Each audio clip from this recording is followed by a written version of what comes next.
At dahil nga po sa masamang panahon, kanselado ang klase sa ilang lugar sa bansa ngayong araw.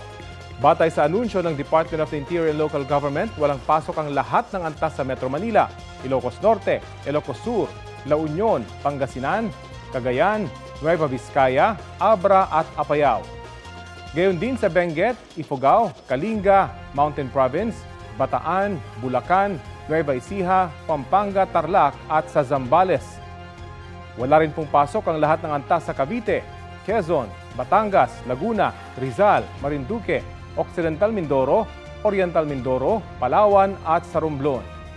Pati na po sa Albay, Camarines Sur, Catanduanes, Sorsogon, Masbate, Antique at Iloilo. Manatiling nakatutok sa Balitang Hali para sa mga karagdagang class suspensions.